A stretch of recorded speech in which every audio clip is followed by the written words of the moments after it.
We live? Is the music coming on? Are we live?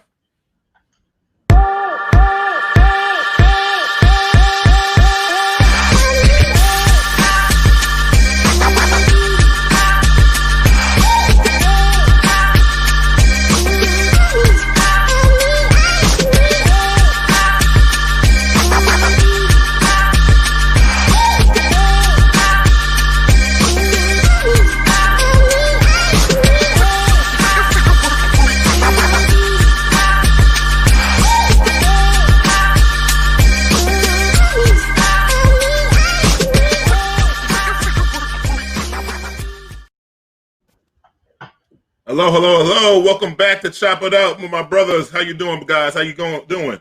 What's going on, brother? What's up, episode two. Episode two. I can't believe we're here. It was good.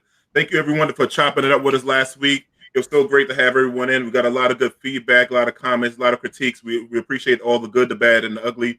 We just want to say thank you for joining us again on our journey to give you people informative talk and entertainment. So, guys, with that said, there's a lot of things going on this past week. So the past week, we got a couple of hot topics. One of the hot topics this week was our girl. Well, I mean, she blocked me on Instagram, like I told you before. Our girl, Cardi B. Yeah. So Cardi B and her husband Offset broke up, and they apparently got back together. And so my thing was thinking, like, a lot of women, a lot of people jump into people when they break up and like pick sides real quick. But then that's could cause a friction sometimes because those people wind up getting back together like a week later. So, like, anyone could jump in. How you guys feel about that? Have you seen that? Have you been part of that kind of mix before? Anything like that? Oh man, how many times does that happen, man? You know what I mean? Mm-hmm. Your boy comes over, man. You know, and this is why I don't give advice, brother. You know what I mean? This is why. Yeah. You know, how many times I'm with my man or whatever, he's like, "Oh, my lady, it's going off." Imagine you start jumping in it with him, you know, yeah, you give him advice, you're supposed to do this, right. and he like, yeah, you're amping him up. The next thing you know, man, you know, he's at it. But now who does that happen more to? Guys or women? I don't know, man. You know, it doesn't happen. It doesn't happen. It shouldn't happen. You know, it's me being my show in itself. It shouldn't happen so much with guys, but you know, but maybe it happened. I don't know, man. But I've seen it. I've seen it happen a couple times with myself, man. You know, there's one dude, you know, he's a good friend of mine, but I had to, you know, I don't hear nothing about him and his wife no more, man. You know what I'm saying? He starts talking about it. I'm like, yo, that's my sister. I don't even want to hear about it no more. Yeah. You know what I mean? Like, I don't even entertain the conversation no more. You know? Ronnie, how about you, Rod? How about you, Rod?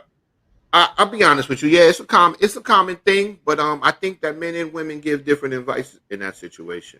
Mm-hmm. You know, me personally, I don't ever tell anybody to break up because if that's a decision that you got to make on your own. Yeah. You know what I mean? The thing is, when you're ready to break up, trust me, you're gonna know. You know what I mean? And plus, when an argument is fresh, I mean, people are saying a lot of things that they don't mean. They're angry. They're upset.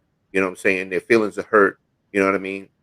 So for a friend, if you consider them a friend, to tell you to break up with somebody, I'm not kind of with that because that's how you get caught out there. Because when they patch things up or they start missing each other, guess what? Yo, Ralph told me to break up with you.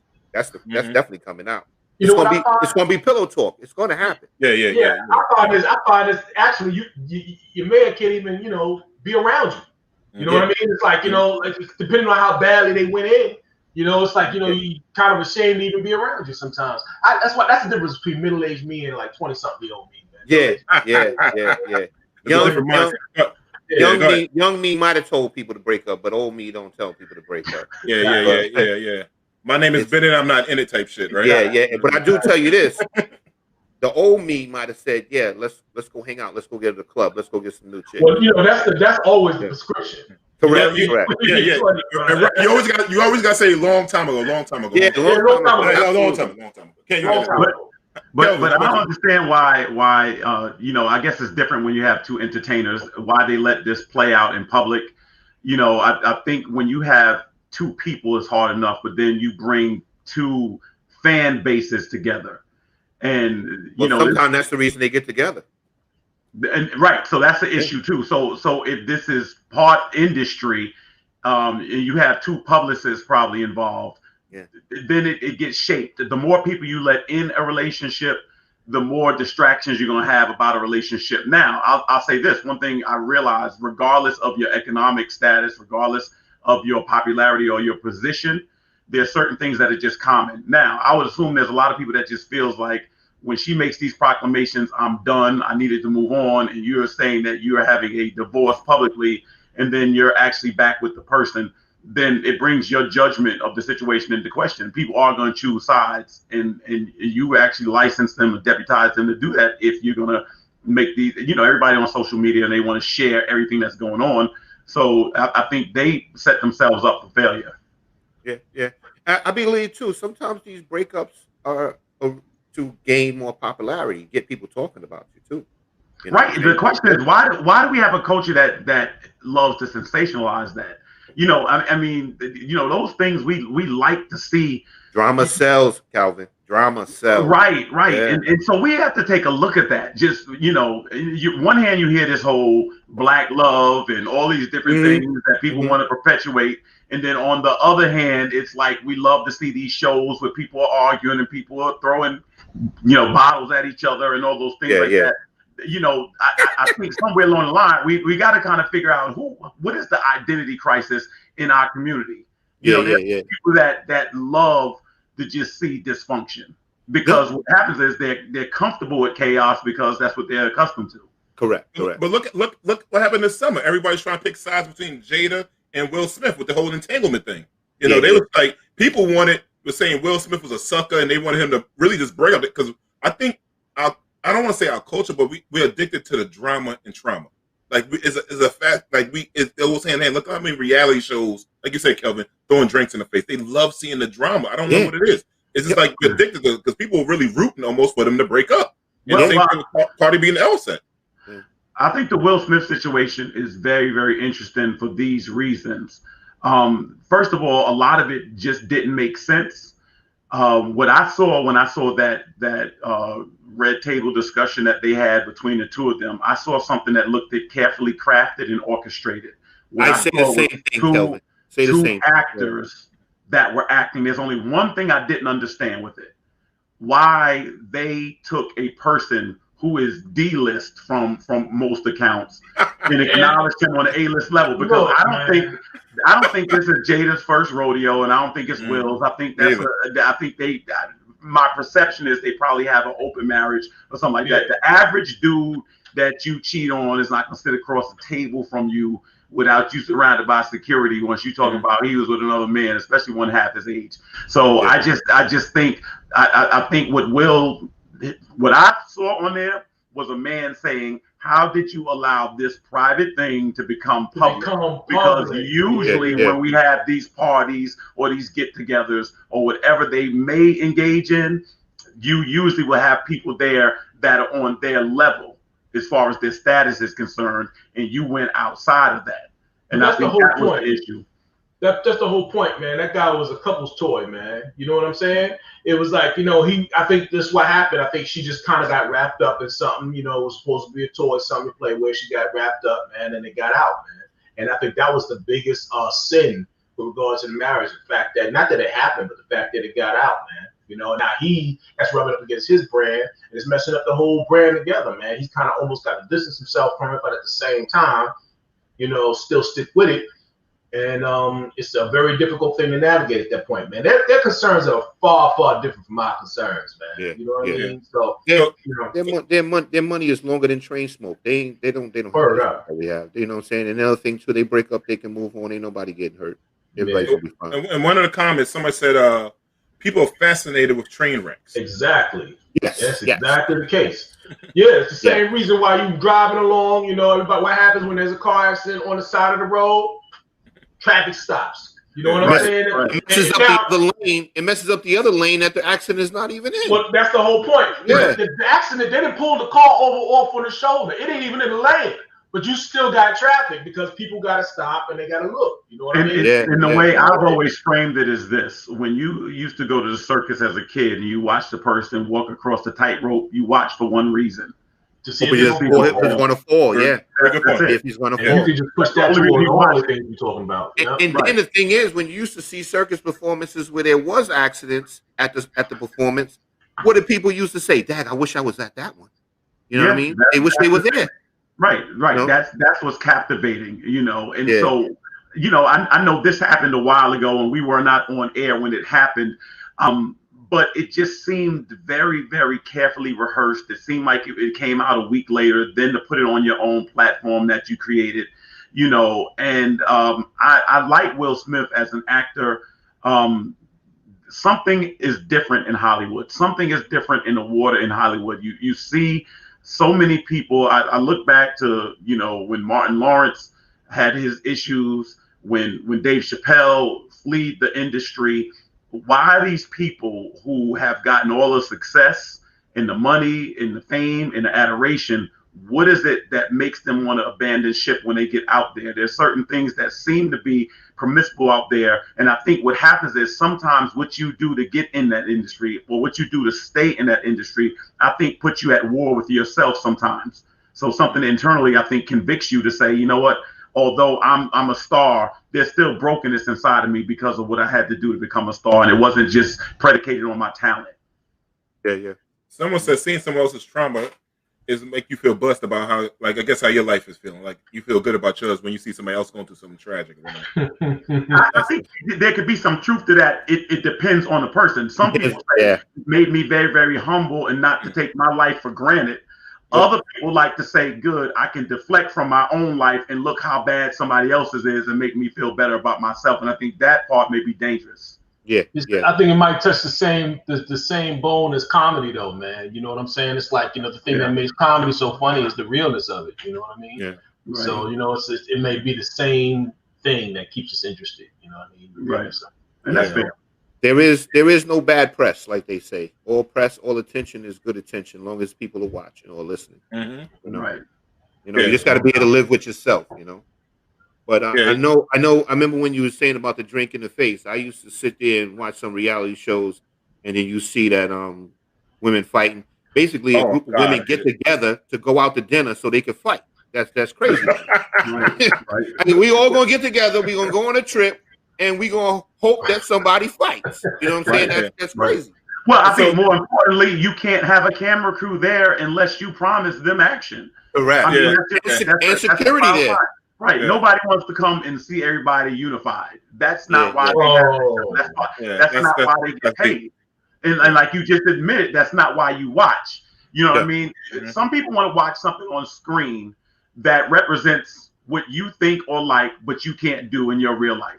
And that becomes fantasy, and that's what it is. Yeah. So, guys, another hot topic this week was probably one of my hip hop idols. Kind of let me down, but I mean, let me not put my opinion out there yet. Our man Ice Cube with the plan for Black people. So, if people don't know, Ice Cube has said he has this plan that he met with Jared Kushner in the Trump party administration. He flew out to D.C., met with them, and he come with this Black plan.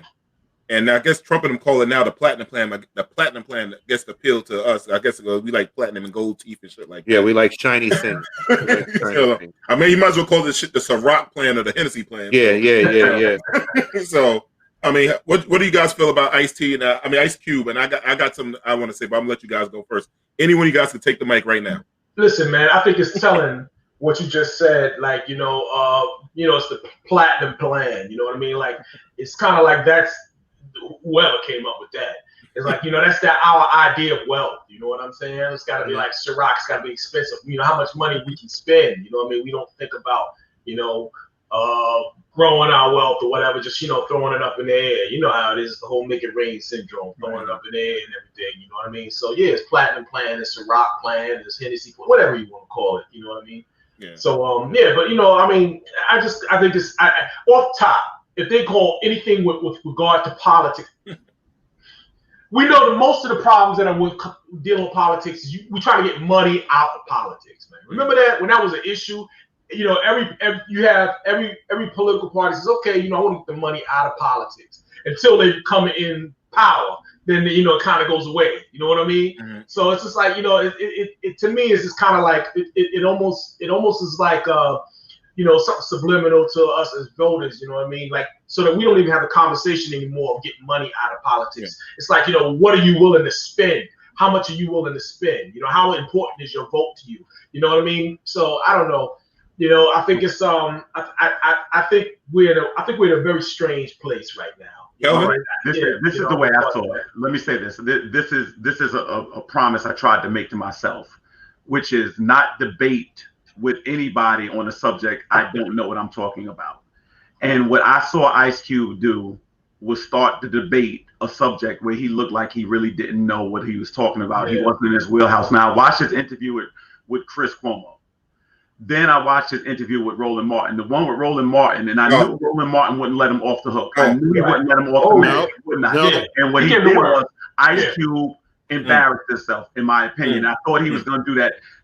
What happens is the Trump administration, and I agree with D.L. Hughley, who had mentioned that the Trump administration does not get with people or invite people that are experts in their field. They just think the way to communicate with the Black community is through either hip hop or athletics or entertainment in some form. That's the issue. They don't ask Dolly Parton to come up there. Right. They don't ask white people don't. They don't ask. Let's speak to Danny DeVito. Now this is what I didn't understand. This is what I did not understand. Or Chachi. This is the Trump effect that amazes me. So you here are less than 3 weeks out from this election right?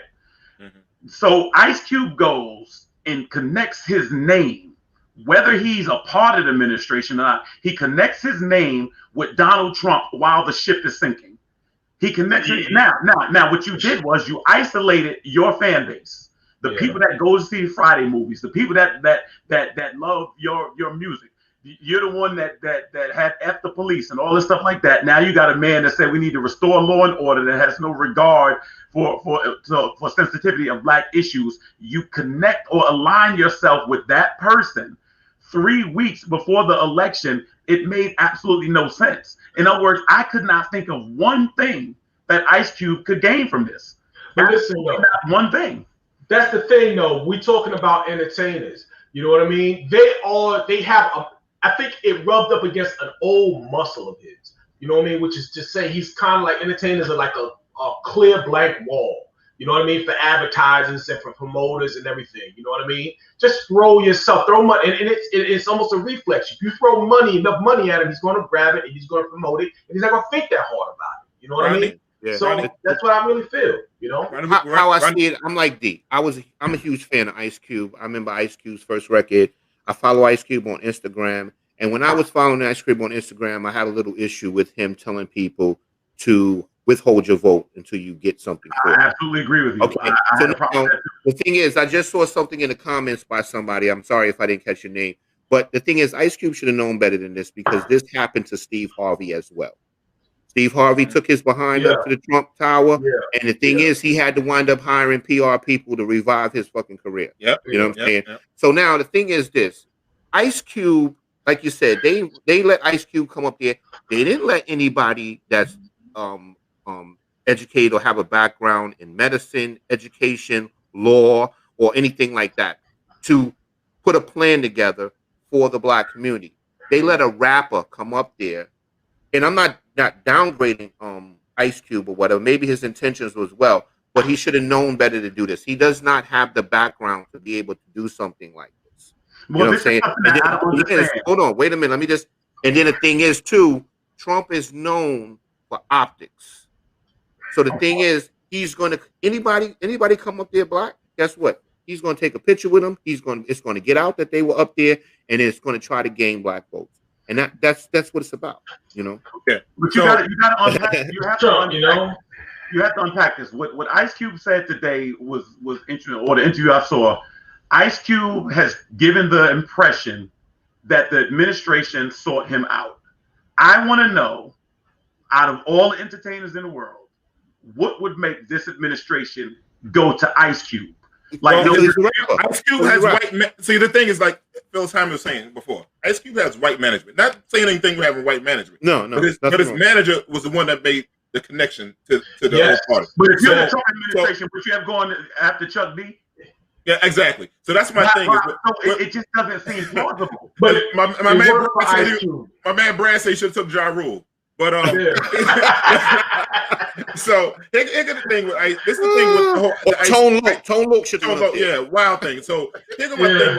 One thing with Ice Cube is like when he said that the Democratic Party said wait till after the election, whatever party. The thing is, Ice Cube was also invited to meet with Kamala Harris, who's a representative of California with him, with T.I., Snoop Dogg, D.L. Hughley, and Killer Mike. Ice Cube refused. Ice Cube didn't show up. So with him saying that, like they didn't reach out, they did. I don't know if Ice Cube has a thing against women because in this black contract, there was nothing mentioned about black women. Nothing mentioned. So you got that's my point too. Like he's not. You can't go up there and make a deal if you're not going to take care of everybody. Yeah, but see, the thing is, like, you got to take care of all of us. The thing is, when you if I'm going to meet with somebody like that, I'm going to bring my Louis Farrakhan. Correct. No matter if you don't like him, win, lose, or draw, you don't like him, I'm going to bring some. I'm going to bring Dr. Claude Anderson, Dr. Boyce Watkins. You know what I'm saying? I'm gonna bring my sister Simone's and all that's what I'm bringing to the table because they're gonna come with their full squad. Yeah. Why not yours? Like you come with that, like, okay, where was you, Ice Cube, during the primaries? Where were you, Ice Cube, 4 years ago when this guy came in? Why the thing about his Black Planet for Black America, whatever it was called, the Black Caucus already had this 4 years ago. Why didn't you bring Hakeem Jeffries? Why didn't you bring Cory Booker? Who had this been? This thing's been sitting on Mitch McConnell's desk for 4 years. Your point is what blows holes in it. Your point. Now listen to what he said. They asked, and I think it was Roland Martin that asked that same thing about the primaries because someone I think emailed him or something to want to ask Ice Cube that question. Ice Cube says these exact words. Well, I was actually doing art. I was actually, in other words, I was working. Remember, he had his basketball league. He had all the things that he does. He says, I thought this stuff was handled. Then I looked up, and I said, right there. So in other words, between when Trump got in until recently, you thought this stuff was handled. And then you looked up. What made you look up when they stopped, when you pulled your players off the court? When you weren't making money with the league anymore? What made you all of a sudden just look up? You see, it reminded me of when Michael Jordan made this outlandish statement last year. About, I can no longer stand by and watch what's going on with my people. Yeah, because you're 55 years old now, and it's not going to rock the boat like it would have when you were younger making that money. So all this idea that everybody just all of a sudden just looked up or just had this awareness, everybody knows this struggle has been going on long before our great grandparents got here. And so what happens is it makes people think that there's something else in it for Ice Cube for you to come right now and jump onto a sinking ship 3 weeks before this man's fate is determined. And I don't just think Trump is going to lose. I think Trump is going to lose going away. I think he's going to get blown out. I think he's definitely. I think he's going to be embarrassed on election day. Yeah. So Ice Cube, his trigger, I guess, was George Floyd, which happened in the spring. So he didn't come out talking to August. So you still had a gap of 3 months. Like if you just woke up from a coma. But he thought it was handled. Yeah, like he thought it was handled, right? I guess that's how most entertainers wind up in tax court because they always think that was handled. Right. And listen, man, I'm not upset. Listen, that's real though because their job is to be entertainers, not to be accountants. You know what I'm saying? That's real, and that's why it's very important to have good people around you, but you have to know that those people around you really have your best interest, and you really have to live or die on those decisions that they make for you, man. And since we're speaking of entertainers, we have another entertainer jump in, throw his hat in. He's been doing it for a while. Our man, P. Diddy, Sean Combs. So if you haven't seen recently, P. Diddy has started saying that the white men of today is dangerous. We got to look out for them. Before he was about holding the vote and stuff like that. And I'm like, he's another entertainer. Yeah. Just to smooth with Trump and all that stuff like that now. So any guy, you guys can take it. I don't want to take it over. What you think about P. Diddy now saying this? I should go first. I'm going to tell you why. I should go first, and I'm going to tell you why. And I want to be fair. Again, I will always tell you when I know I'm not objective. I was trying to think of one thing that I'm concerned with less than that. I have to be honest, and I know that's unfair to say, and you should actually ingest what is out there. I didn't click on it. I had no interest in it. There is something about Puffy intrinsically I do not trust. There's something about him that I think just seems very, very selfish and calculated, and I just don't. for him to I remember the vote or die shirts, and then people felt that was some type of marketing scam. And so the reason I said I think I may have to recuse myself from this subject, but I'm definitely interested in hearing what you gentlemen have to say about it. I would say this: anything that you hear with regard to politics is going to be, it's all marketing. You know, every politician that you ever saw that ever was successful, you know, had to market themselves some sort of way. They had to find their niche or whatever. You know what I mean? So I don't begrudge him doing whatever marketing he has to do to get across his. As long as you believe in the issue you're marketing. As long as you believe in it, exactly. As long as you believe in the issue. Marketer, then I have a problem with that. Yeah. And you know, is it in our best interest? Because you know what I mean? I have to align myself with it in order to receive, you know, the idea or whatever and get with it. I think, you know, listen, for a long time we've talked about, you know, we need another party. You know what I mean? And if he's going to turn around and create, and he thinks he has the wherewithal or whatever to create or a movement, and which may eventually lead to another party, fine. You know what I mean? Now when we think of parties, there are many political parties. You know, it's not just Republican and Democrat. You know what I mean? So, you know, it's not out of the question that he can go and create a party. He certainly has the money. He certainly has the influence. You know what I mean? He can just go and submit whatever paperwork he has, you know, and try his best to get his candidate or whatever, you know, on whatever ballots he needs to get. You know what I mean? Whatever he's targeted, whether it be local levels or national levels. You know, so more power to the brother. We could probably use it. You know what I mean? I just want to know, you know, what his real, what platform they're about. You know, I think they released some, you know, what they're about. And the thing is, like the rich, like celebrities have the access. Puffy has his own channel, so he's always going to get on television. Right. You know, and like he's always going to get your views and ratings and stuff like that. You know, so go ahead, Rod. Did you close out? The thing is too. I was looking at one of the people making comments, Brittany Holder, and she typed exactly what I'm sitting here thinking. You know, you got to understand, Ice Cube and Puffy are black men that happen to be rich, not rich men that happen to and be they benefit from Trump. Correct. That's where I'm going with this. That's where I'm going with this. So the thing is, if Trump stays in office, they win. Because the thing is, even though we're all black, it's like basically me, Ice Cube, P. Diddy, you know, we in the same game because we're black, but we're not wearing the same jersey. So the thing is, they can't. They got the green. They got green and black. They got a lot more green. They got a lot more green. Because the thing is, the more money they make, the more tax cuts they're going to get, which is going to make them richer. You know what I'm saying? Where me, I'm not going to see too much of that because I don't make their type of money. You know what I mean? Right. But the thing is, when you go around telling people withhold their vote or whatever, that's reckless and that's irresponsible to me.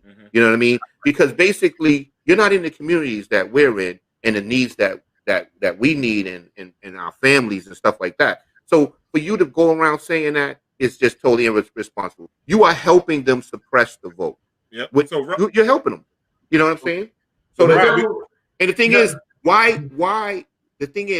why do you continuously have this voter suppression towards minorities if the minority vote doesn't mean anything? That's why they're suppressing it, because it does mean something. Yeah. So Rod, we got a new sponsor this week, man. Let me introduce the new sponsor. We got a new sponsor, New Life CMOS. Sells CMOS. For those that don't understand what CMOS is, it's a powerhouse supplement that boosts your immune system. We got COVID out here. We got the flu season coming. So, you know, it has 92 minerals and essential minerals and vitamins. So basically, here we go. If you can find New Life CMOS, you find it on Instagram. New Life CMOS on Instagram. Hit the link in the bio for all your needs. All right. Yeah.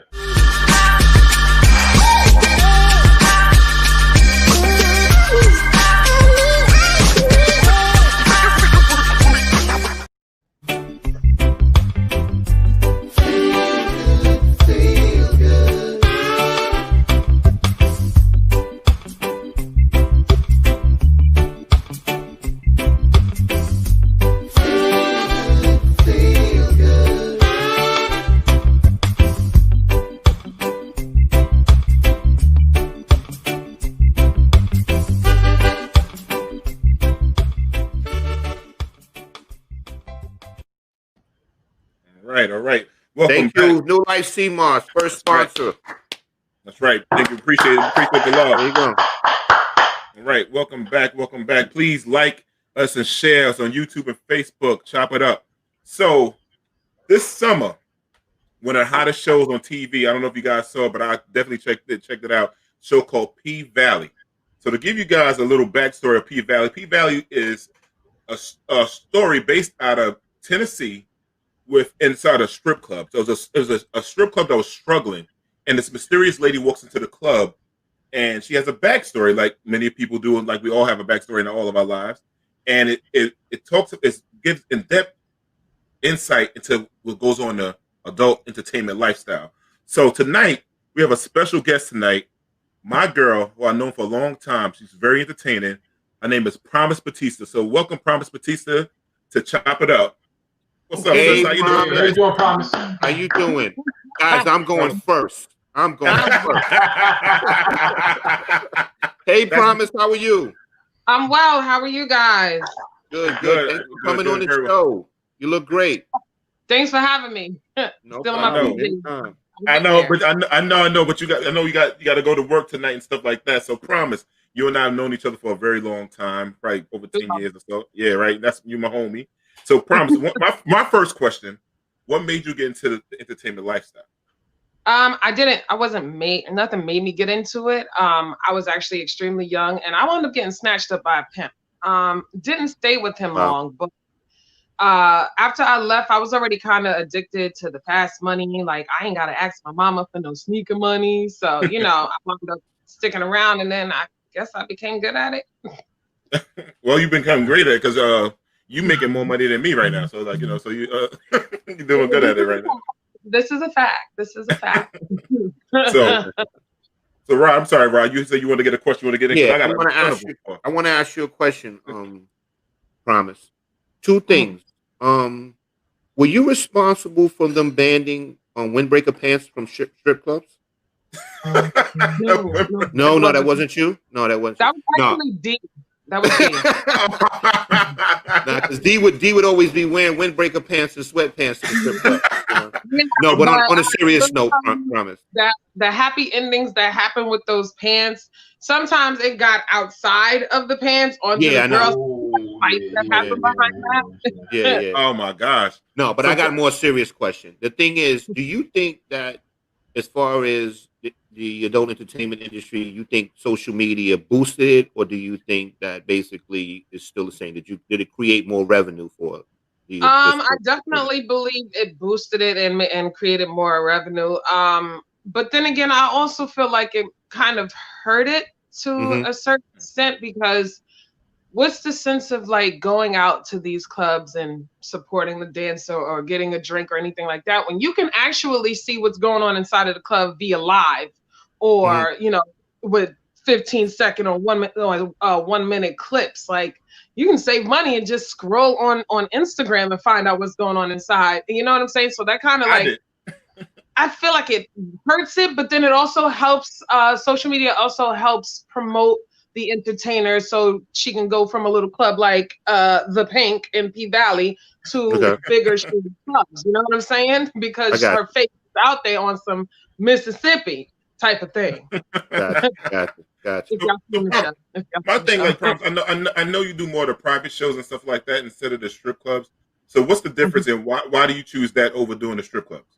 I'm lazy and I'm spoiled. Okay, so in the strip clubs, you walk in, you got to pay anywhere from, let's just say, $125 tip in. Then you got to pay about $15 for these high-priced ass drinks, and then you get to the stage rotation happens once every hour and a half for you. If you are a club favorite, it happens more frequent. If you're not, then you're waiting like almost damn near 2 hours to get back on stage. That's the strip club. See, the private parties, they paying me to walk in the door, okay? The drinks are free. They're even offering you food. And, they're going to feed you. They got to keep your energy up. Huh? I said they're going to feed you. They got to keep your energy up. So they got to feed their crowd. They got to feed their crowd because they're shit-faced the majority of the time. So, so then, all of the money in there, I'm not competing with some little 19-year-old on stage for a 15-minute set. All of that money in there is me. You know, it's for me. I don't have to feed nobody. So yeah, I've grown spoiled and accustomed to it. And New York City is actually the capital of private events. Anywhere else, you're not going to have so many private events because their strip clubs are actually better than anything. New York has some of the worst strip clubs in the United States. Wow. So people have more parties because they get more for their money and a bang for their buck at home than opposed to going to the club where the stage is located behind the bar and they have a no titties and tequila law. So everybody is completely dressed while they're dancing. I don't know if y'all noticed that. The only way we can be nude in New York is if it's a juice bar. You cannot serve liquor and have nude girls. Oh, wow. Yeah. You learn something new every day. Yeah, how is this COVID thing situation? How's this COVID situation working with regard to New York City? Like, you know, what's going on with that? Y'all still working? What's happening? I don't know about everybody else, but it's been a blessing to me. Okay. I put my COVID taxes on my prices. I have been more and more shows. Like just last weekend, I did 8 privates the whole entire weekend. So I think it's working out because a lot of people are sitting at home on their unemployment, their pandemic unemployment, their small business loans that they've been receiving. So they're bored. They can't really go out and have fun because the strip clubs and the clubs are still closed. So they're bringing the clubs home. And it's been working out beautifully for me. Wow. So how much does the average stripper make on, I guess, let's just do the weekend, not the weekdays. What do you think the average is? I don't know because I'm not the average, but I mean, I know you high end. She's girl. That girl said, "I'm not average. I'm above average." I've been in the streets a very long time, so I refuse to sit down on that average title. But on a weekend, I feel you on that one. The most I can say I've seen was like maybe 6-7K on a really good weekend. Because I was I'm able to do up to 12 in a weekend, 12 privates in a weekend because they're booking me per hour. So if I map my hours out correctly, I can get to everybody and see everybody and be done with everybody and then be in a body cast like this on Monday. Because I'm saying, but about 7K. And the worst for a great dancer like yourself, what's the worst weekend to money? Because a lot of women like, why would I do this? Why you do this? And you know, what's the worst? The weekend is when I have to deal with a bunch of cancellations. Like that's the worst. When you already have your mindset, I got 4 this weekend, I'm cool with that, and then all of a sudden 3 cancel, and now you done already counted all your eggs in the basket. Like, okay, you know what? There go my light bill, there go my this bill, there go that, and then now you gotta, now everything is messed up because everybody canceled on you. Now you gotta figure out where you put. If you're gonna pull from Paul's pockets to pay Peter, if I'm saying that right. That's considered a bad weekend for me, but I haven't had it this year, so I'm besides the 2 months I had to take off because of COVID, but it's been pretty dope. I'm not complaining. What is the biggest misconception people have about the industry from your standpoint? Oh, that we all out here having sex with everybody for $1. Not every girl is a prostitute. You know what I'm saying? This is an actual occupation for most. Some girls are still using that excuse. I'm paying for school. But we're not out here not everybody is out here having sex. I'm not saying that there's not a lot of girls that's out there doing something strange for a little piece of change, but that is not everybody. And because we're entertainers, we're whores, we're sluts, we're this, that, and the other. I guess it would be better if we were not strippers and we was giving up free sex than it is to us, opposed to us being strippers, not giving up free sex. I don't know how this goes, but we're the whore shit. Let it go. We're not whores. We're not hoes. We are just trying to get by the way that we can, just like everybody else. Just like how do you feel about the OnlyFans pages popping up? Does that affect your money with all the girls having OnlyFans pages? I mean, to each his own. It hasn't affected my money. I'm a little too proud to go ahead and make myself an OnlyFans just yet. But if things start to slow down or not work out like they have been working out, I might have to. But no, Other people's OnlyFans does nothing for me. Congratulations to them, especially the ones who is making thousands of dollars by showing their toenails and stuff. Congratulations to you. To each his own. Whatever works for you works for you. And Marsha asked something. She says, "You're able to social distance." She asked about social distancing this. Probably. That has been really hard. I do have to let people know that I don't want to do a party more of 15 people, but it's hard to say that I don't want to attend your party of no more than 15 people when outside it's like, oh, you can have gatherings up to 50. You know what I'm saying? So it's like they're going against what I want. But usually what I want, I get, because your party is not going to be a party without me. You know what I'm saying? Unless you decide to do it yourself. But I've been trying to regulate 15, 20 max. But please make sure there is enough space. And I tried dancing in my mask. I almost had 3 asthma attacks. Lately, I've been just going in there like, all right, let's get this over with. All right. Let me ask you something. With your bookings, do you find that more women book you or the more men? Oh yeah, more women book me than men. But a lot of women book me for their men. Okay. And with the spice up relationships. Yeah. Well, for their boyfriend's birthday, their anniversary, whatever the case may be. But yeah, more women book than men, definitely. Okay. That's what I was told from someone else as well. So Promise, you and I both watched P-Valley. We talked about Uncle Clifford and everything. How close was that show to reality of what goes on in the strip clubs? Oh, it was so far away from reality. First and foremost, I don't know if you ever paid attention. Whenever they have a club shot or a club scene shot, everybody's just sitting there like this. That doesn't happen. That we both know that. Never happens. Long time ago, when I used to go to strip clubs, long time ago when I used to go. Long time ago. One person is in there on their phone doing their social media. Nothing. First of all, when you go in these clubs, you have to convince these guys that they're actually in here for a reason other than to talk to each other. Like, hi, boobs, you're here for a reason. Those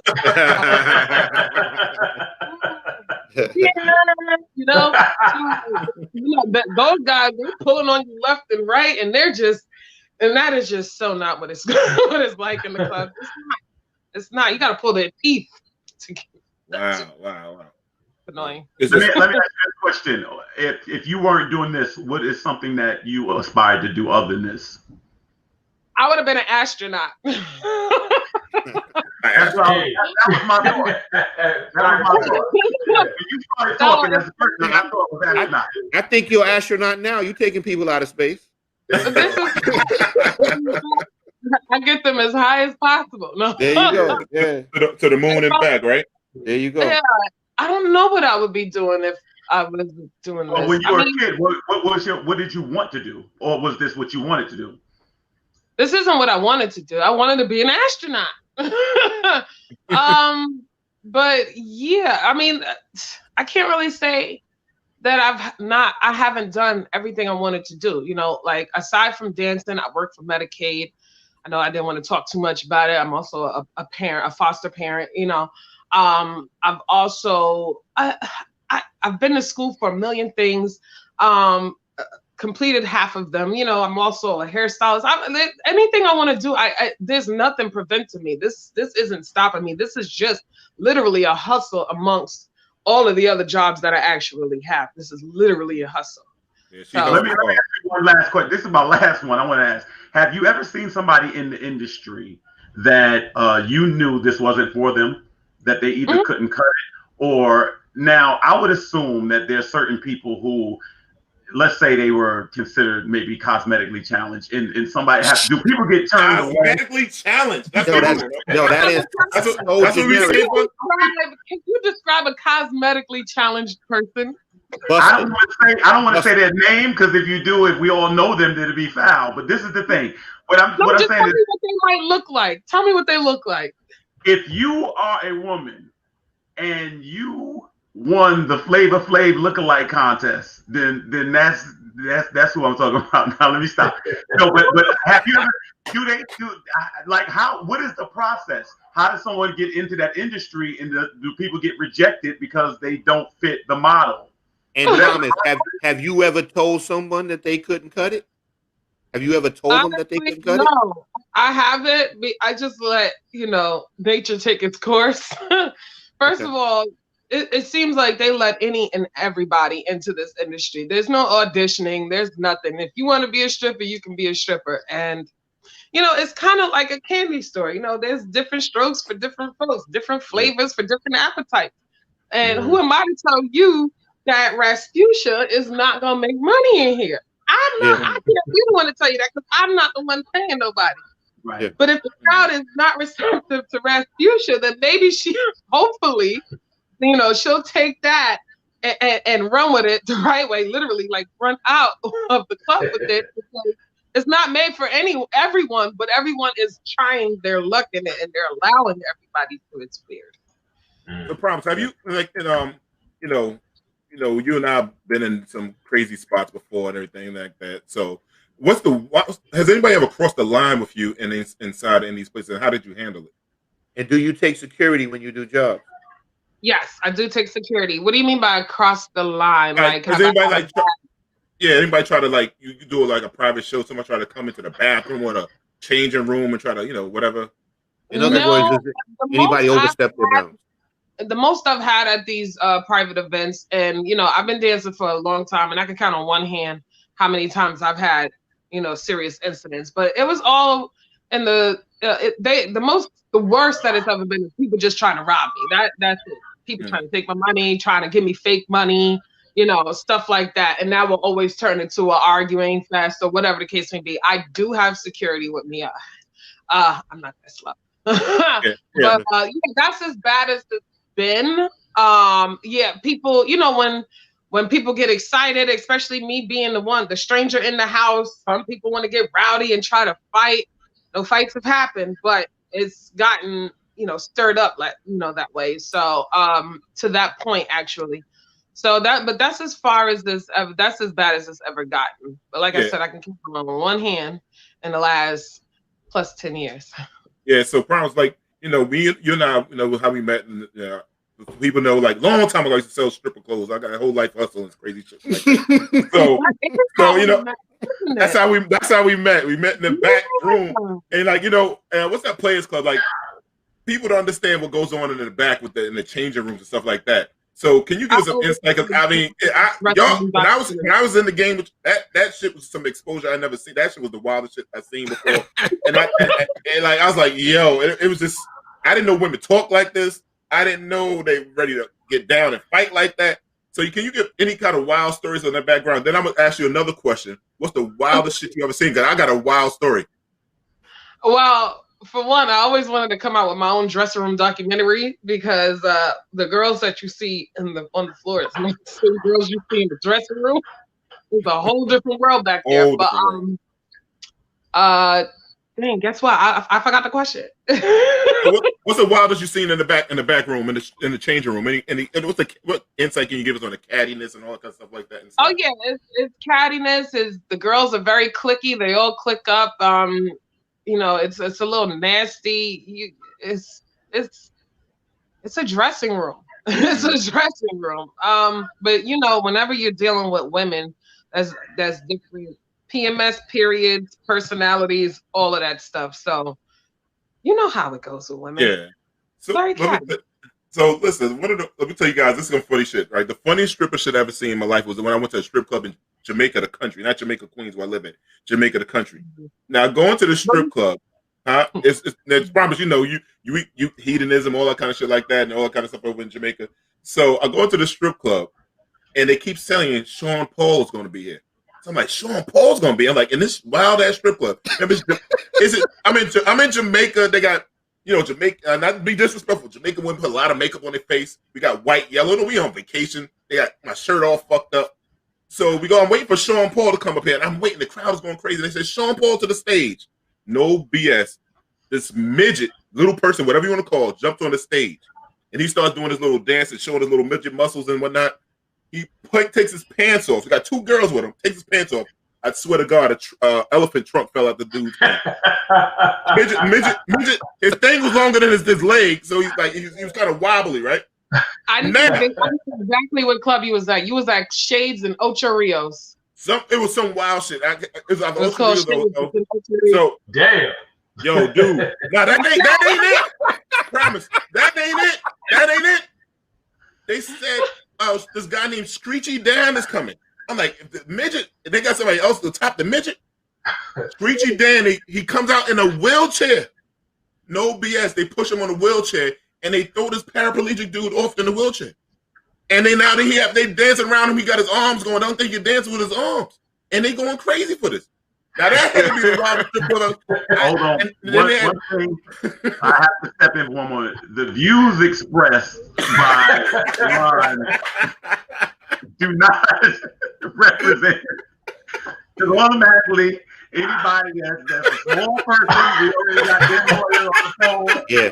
We also little people. Yeah, we're not going to speed past how you started selling stripper clothes. Okay, how that just happened. Yeah. All right? He's telling the truth. Yeah, no. I'm just saying how everything happened a long time ago. A long time ago. I was in my 20s. A long time ago. Nah, I'm telling you, D is telling the truth about selling the stripper clothes, because I remember when he was doing it, he said, "Yo, I'm about to G off all these stripper clothes." Promise. Tell them girls need outfits. Yeah, he said, "Yo, they need outfits." He said, and plus, I get to get in the club for free. There you go. Promise. Think about it like this, though. Promise, you could probably talk about this. The girls love the outfits, right, to entertain the men. So a lot of women wonder why guys are always in the strip club. What are your thoughts on that? I think we spoke about this the other day. I think it is the accepted way of cheating. Let me explain. You know, when your man leaves and he goes out and he steps out with another woman, you're heartbroken. You know, how could you do this to me? I've done everything for you. I give you everything. But if your man leaves and says, I'm going with my boys to the strip club, it's like, don't come in here too late. So I think it's more of the accepted way of cheating without actually cheating. And then, you guys, y'all are visual creatures. This is a sanctuary for your visual creatureness. Yeah. So I think it definitely serves the purpose. And like I said, it's the accepted way of cheating. I don't know how to explain it any better than that. I don't know. Promise, you would be surprised how many women think that there's actually sex going on in a strip club. You'd be surprised how many men think that too. Yeah. It's coming from your job, right? Promise. Is to me, like when I used to hang out and everything like that, long time ago. You're not gonna keep throwing that long time ago.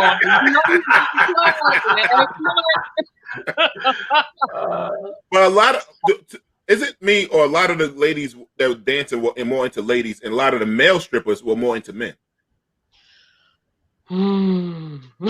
As far as the male dancers go, I don't know. I have no idea. But as far as this is 2020. Everybody's into each other, okay? It's just more accepted and out there than it was back then. The reason I say that, because a lot of women think the guys go to strip clubs and the dancers are always going to be on the guys, but a lot of the women really that dance, to me, were checking more for females in their private life, and they just entertaining men. And they're not really into the men. They're not into the sex for the men. They just want the money and entertainment in the show. I couldn't tell you what's going on inside of these strip clubs. I haven't worked in a strip club in a few years, but before I stopped working in there, the women would come in there, like you said, they it's their preference. They're going in there, spending money, having a good time, having girl gatherings, just hanging out, whatever the case may be. It's been a lot more women now than opposed to when I first started dancing a few years ago. It's a lot more now, but then again,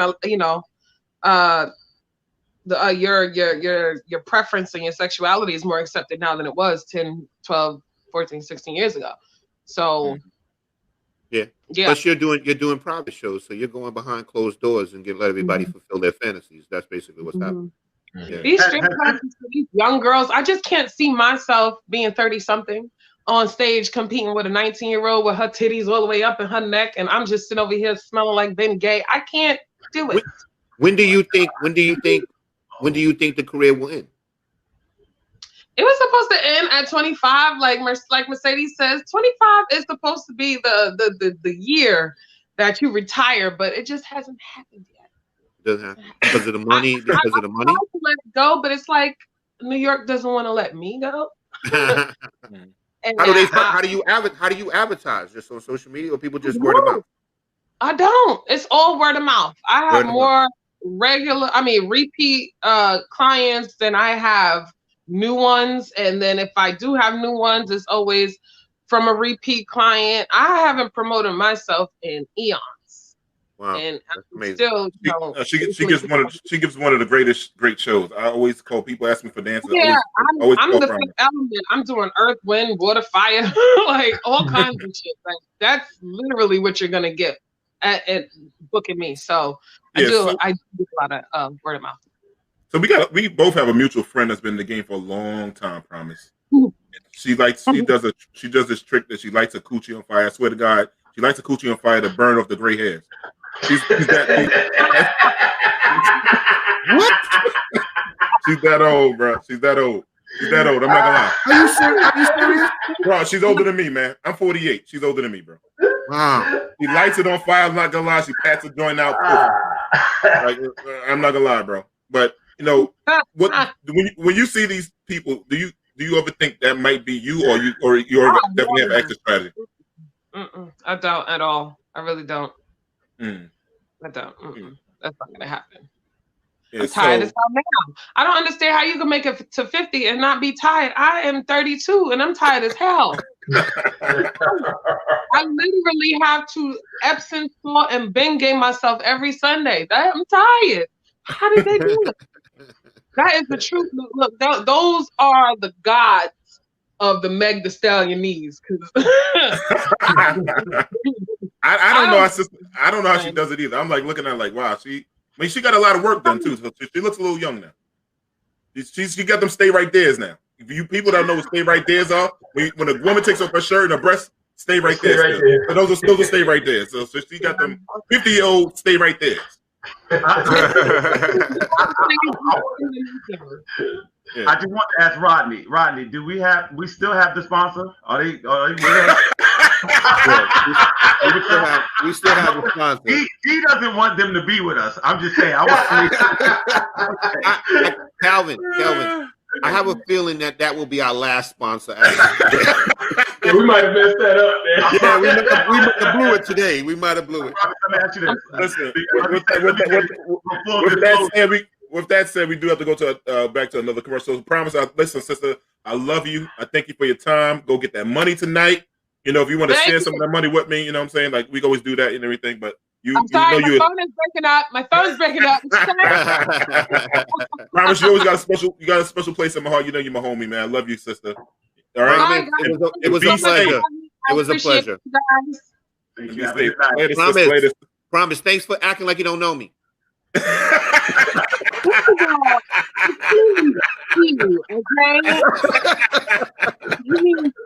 It's so small on my phone. It's this big. Okay, I'll send you the check later. Just thanks for acting like you don't know me. I appreciate it.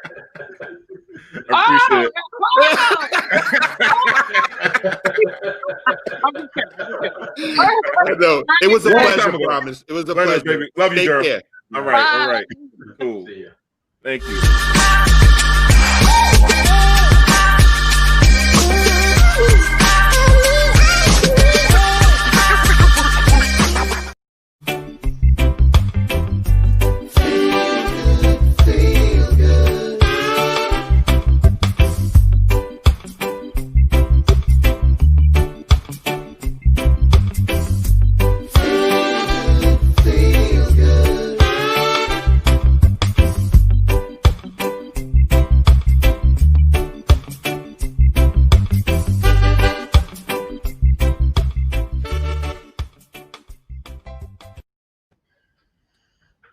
Welcome back to Chopping It Up.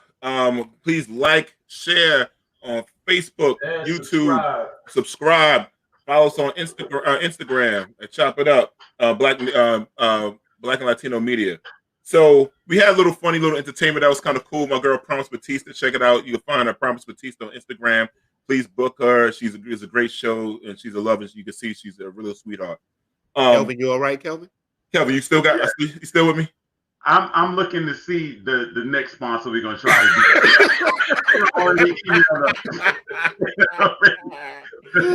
Oh man, we're just having some fun, just having a good time, you know. So very, very engaging.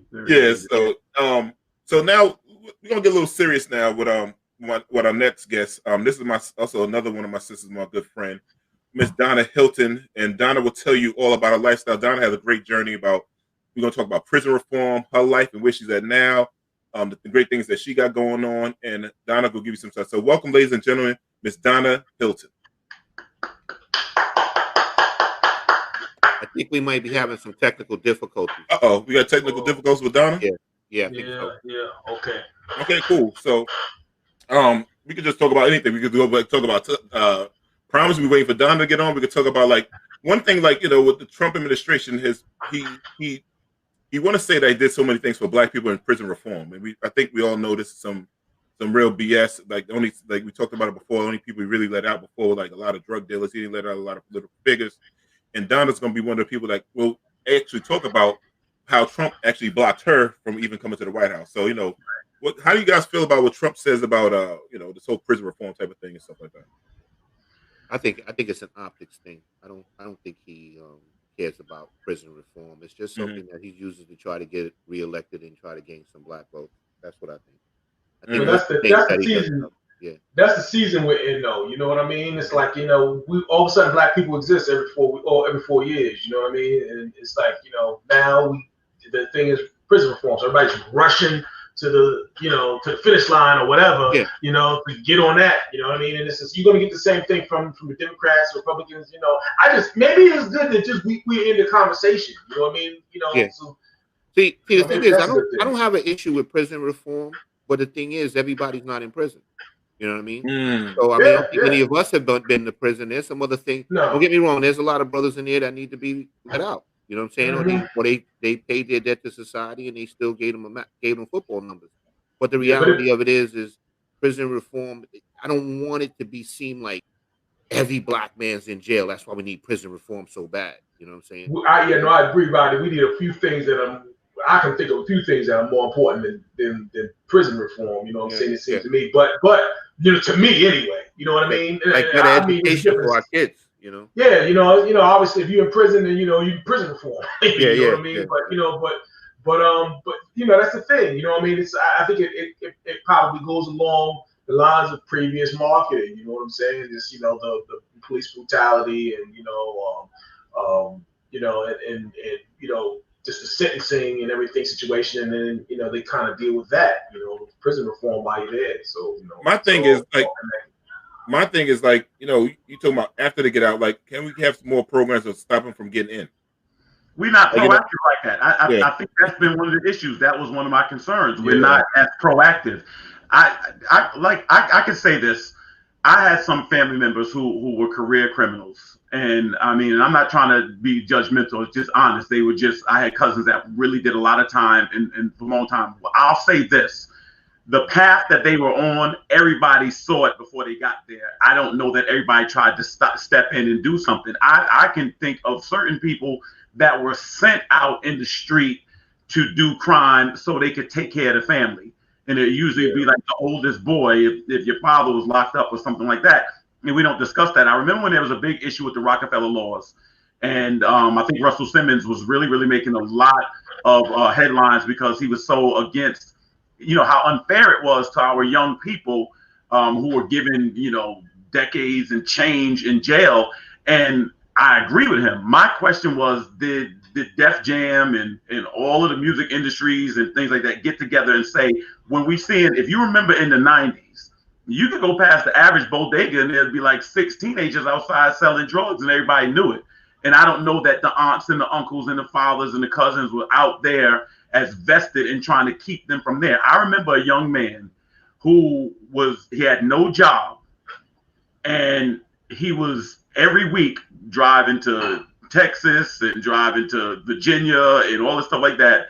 He would come back and have new Jordans and new clothes, and mother's like, "Oh, that's nice, and that's nice, and that looks good." And I'm saying, does anybody realize he doesn't have a job? Like he's not, he just traveling state to state, and then when he wound up going to jail, then we all at the altar praying, and everybody's crying, and I'm saying, why don't we ever see this from the beginning? And I think if that's what you're mentioning, D, I totally understand it. Yeah. So I think we fixed our technical issues. I think we able to get down to Donna. Are you here? Oh, here she comes. That's my sister. I'm here. Can you see me? Hear me? Hi. Hey, Donna, how are you? I'm sorry, I'm still in transit, but I'm here. I'm here. I appreciate it, Donna. I appreciate you taking time. I know you're coming from a event tonight, so welcome to Chop It Up. A wedding. So yeah, wedding. I hope they still married. Are they still married? Yeah, so far. When I left. hey, things happen quick, man. Listen, I know somebody got married. I know people got married on Friday, divorced on Monday. So we won't even go there. And I should have been one of them. God damn it! That's a long, long time ago. We won't talk about that right now. That's another talk show. That's another whole other topic in my life. So Donna, listen. Donna, I've known you for a lot of years now since you've been home and stuff like that. And so, can you just give people a backstory? Donna was formerly incarcerated and stuff like that. Can you give a story of how'd you wind up in prison and how much time you did and stuff like that? Then we're gonna go into a whole bunch of stuff like that. Yeah. So hi, thanks for having me on. We'll chop it up, right? Let's chop it up. Yeah. So I was trafficked. I was sexually trafficked to this country by a couple. I was from Jamaica. I was 7.5. They brought me here. By the time I was 9.5, the man that was now supposed to be my father started taking me to a closet and raping me almost daily. And I didn't have any good adult help, right? Positive adult figures that would help. At 12, I went to school to try to tell. That didn't work out, and so I just really didn't say anything. Does that mean that, it excused a crime? No, what I'm saying is that there's a story, right? Everyone is a story. We never know what happens in the life of a person. And then, when we don't listen to kids, and telling, when they're saying that they're hurt, someone's hurting them, or, something's wrong, then this is what can happen. So, I ran away.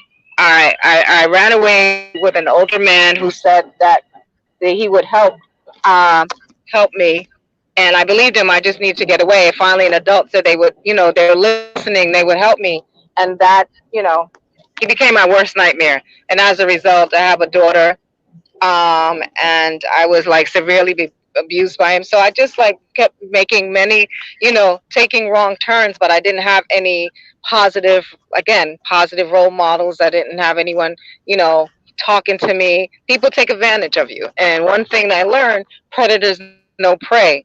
And so there's a lot of predators. There are a lot of predators. They have their own story, but there are a lot of predators. And so as a result, I got caught up in, into a situation that I could not get out of. It's a crime. And the crime was kidnapping and murder. And there's a victim in the crime. And, these people were making decisions. I was a victim in the crime as well. It's just a series of just twists and turns that I didn't have really any positive role models.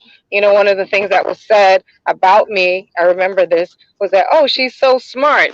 Yeah, but when a kid is smart, they're smart because they know how to read, right? And comprehend, and math, and all these things, science, right? That has nothing to do with life.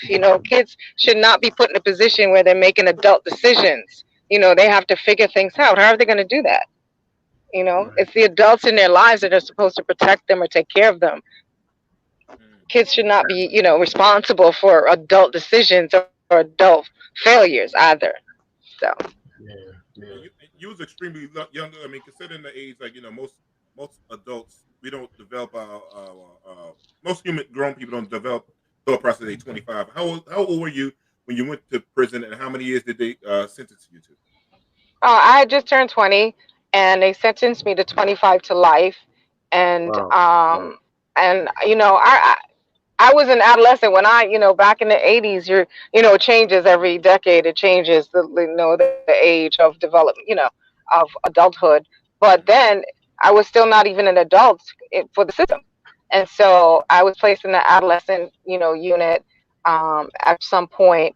But, I still couldn't make decisions for myself even within that system. So the argument was like, well, how do you expect a young person to like, how do you rationale that, like, giving a young person life? I know that there people do bad things, but you have to look at the whole story. You have to look at the whole picture, right? Everyone has a story. Something's happened in that person's life. Does it excuse crime? Does it excuse bad behavior? No, it doesn't. But it helps you to get an understanding, and then you should know how to treat the person. A lot of people, and we've talked about this, a lot of the women that I've done time with that are still in there, they were abused so bad and they might have snapped one day, or they were treated so horribly and nobody cared, and they just throw you away, and they want to throw you in and throw the key away. But that's not really how it goes. That's not reality. So you have to start looking at the whole person and seeing what happened or didn't happen in a person's life to see what type of help they need. We always want to lock something up. We want to criminalize it. We want to penalize it. We never want to solve it. We never want to help cure it. Those are band-aids and they don't Right. work. Yeah, lots of times the system And they're victimizes cruel the victim. band-aids. Would you say, Rod? I'm sorry. I said lots of Uh-huh. times the system victimizes the victim. You know what I mean? Yeah. They didn't do any Oftentimes. research into your story Mhm. to find out how did you get to that place where you committed that crime, and basically you've been victimized majority of your whole life. Is that correct? Well, yeah, like, so when you get arrested and you go into the trial process, they have this thing called the pre-sentence hearing, right? And so Mm-hmm. they develop this pre-sentence report on you. So I remember it's a parole officer. So I remember speaking to this man, and I didn't know what it was. I'd never been arrested, never had any trouble, none of that, never. So he's asking me all these questions. So I'm telling you, this 20-year-old, just turning 20, is telling you that I was brought to this country, right? Um, and and then I was molested. I did remember saying it, right? And I was like, I just said, tell me your story. So I told him. That was like the next time I told, actually, for many, many years. But when I said I was 14, I ran away at 14. That wasn't a flag. I was pregnant at 15. That wasn't Yeah, a flag. I was yeah. pregnant by an older man, and then I didn't have anywhere to go. I didn't have anybody. Those weren't red flags for you. So you just continued to write this whatever. And when I finally actually had an opportunity to see the pre-sentence report, what he was saying, what was written was, she says allegedly this and allegedly that, and they still don't want to validate, and confirm, affirm your experience. You know what I mean? Mhm. And so, Yeah. like, what do you do with that? It Mhm. sounds like So yeah, the it system almost fails sounds it. Okay. yeah. No, I'm just saying it almost sounds like perhaps they use that in your sentencing to actually, to prove maybe that you have less Exactly. work or something like that. Yeah, yeah, that's Yeah. crazy. Yeah. Yeah. They Yeah. do The that, thing. and they do that with black and brown kids, right? They do that with our children, us, right? That not we when we act out or something's wrong, we don't behave the way they want us to behave. Then something's wrong with us. We're monsters. We're thugs. We're this. We're that. No, that's not the truth. Oftentimes, our kids are intelligent, and you're not giving them the opportunity to express themselves. Or oftentimes, they're so poor that they're so hungry and they're so abused that they're lashing out and they need help, but you don't want to pay them any attention because it doesn't matter to them. Yeah. And like Yeah. some of I people want just saying, like, go ahead. Sorry, Rodney. D. Thanks, D. I just want to give like a little insight into how the district attorney's office works. They don't have the ability to care because basically they're flooded with cases, and their job is basically to get all of those cases off their desk. Yep. So they Yep. basically they're basically trying to get everybody to plea out or basically get them convicted as quickly as possible. They don't really take that much time to look into a person's background to see if they were from a terrible home, Mhm. to take that into Mhm. consideration or whatever. And that's just the reality of the system. and with the way the district attorney runs it. They just want to close those cases, and that's it. Put you in jail or get you to cop out. That's it. Yeah. And like, but let's be clear too. I'm sorry, but let's be clear too. They don't even care about a victim. They don't even care about a victim, because what I remember, it was like a show, like everybody was putting on the show, and I was just talking about it actually just a few minutes ago before we came on, like how the judge Torres, in my case, who I didn't even know he was having a production deal going on at the time, and he was the robes flowing. He's talking about, oh well, I know what it's like to be in a gang. I'm from Spanish Harlem, and I mean, it was everything was. I remember that clearly, all about him. And it was like, and then he's going on, he's doing production deals and stuff. He's writing a major movie deal, you know what I mean, from his book that he took. He put pieces of cases that he presided over to create Carlito's Way. I mean, it's all a joke. Oh, wow. It's a joke. Wow. So, we had what's the young brother that was sent to the Jay-Z tried to help out? The young brother that did the documentary, Khalif. Browder. Oh, Meek? Yeah. Khalif Browder. Oh, Khalif Browder. Yeah. Yeah. He went to jail at 16, 17 years old. And we're talking like, and Donna, some of the things like people don't understand, like what's one of the biggest differences, like what you see from female prison compared to male prison? Like people don't understand how difficult it is for a woman to go to jail. Now, I worked in immigration. I saw the difference between women and men. Can you let people know what's the difference what you see from the women prison to men? We lose Donna? Kind of. Donna? No, she's still here. I'm here. I didn't hear that. Say that again. Can you explain what's the difference that you see from a woman's prison compared to men, like the visits and stuff like that? What do you see? How does family treat you? Oh, women and men. You remember it well. So I was one of the things I always like to tell people, is what happens to the the young women when they're in the prison, in the system. No one goes. The visiting room is so empty for women that it's cruel when you think about it. A woman gets entire family kind of basic is just destroyed, right? And that's not taken away. But we know women are the backbone. We know women are the backbones in communities. Women, there's no one rushing to the prison to look after, take care, taken away. They're placed in the system. A friend or somebody might take the children, and then she has to go through so much. And it's not to gain sympathy, but it's to get people to understand why aren't we respected and valued? Why doesn't anyone nurture us?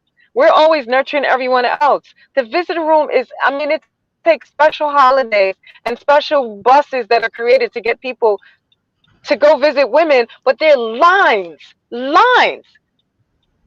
They keep them okay, an hour is the length of your visit. If you go see a man, and the hour, and then, okay, next. You don't have that. You don't have a waiting area, anybody waiting in line to see a woman in prison.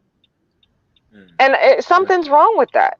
And now, you come out here, you see what's going on out here, but you see that black women are the most disrespected and undervalued and underappreciated human beings in this world. Period.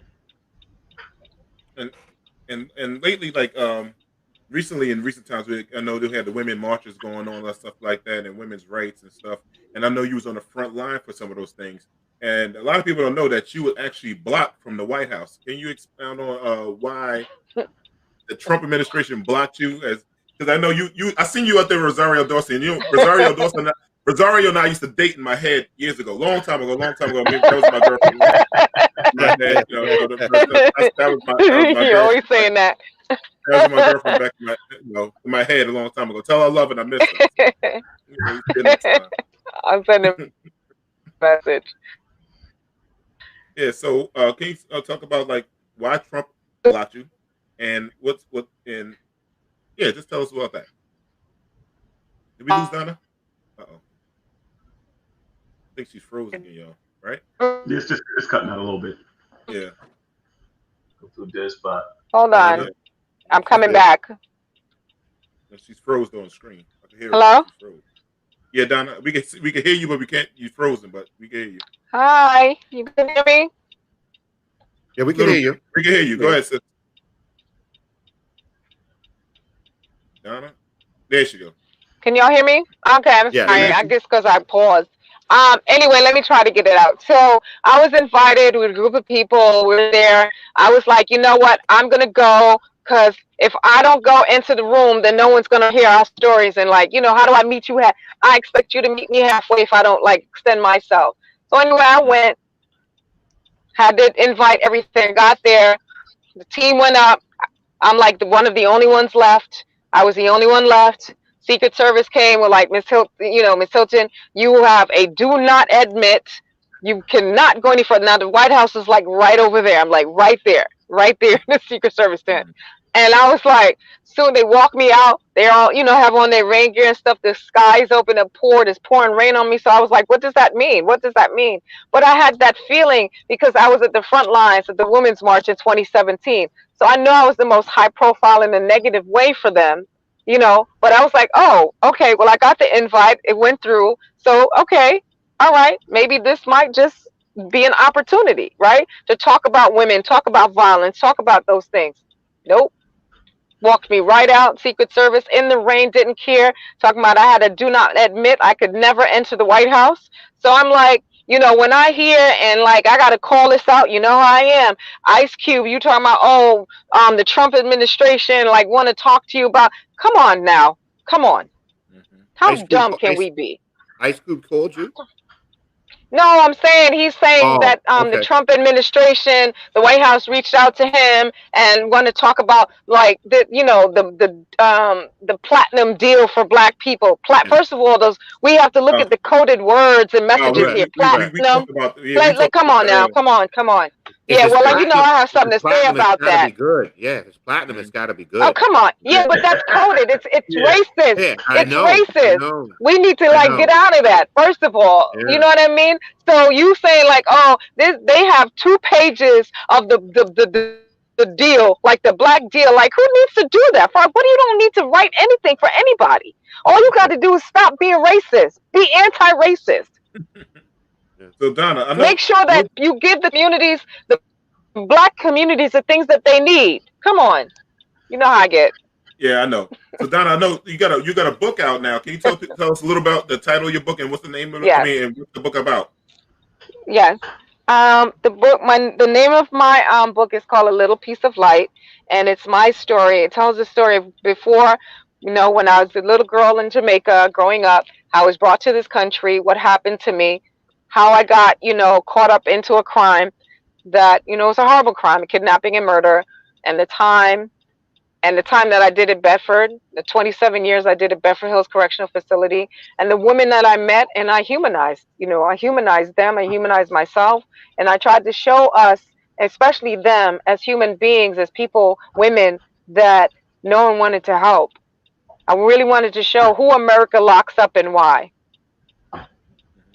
So Donna, where can we get the book, Donna? Yeah, where can we find it? Okay, yeah. So my book is available on Amazon, Barnes and Noble, on Hachette Publishing, and that's my publisher.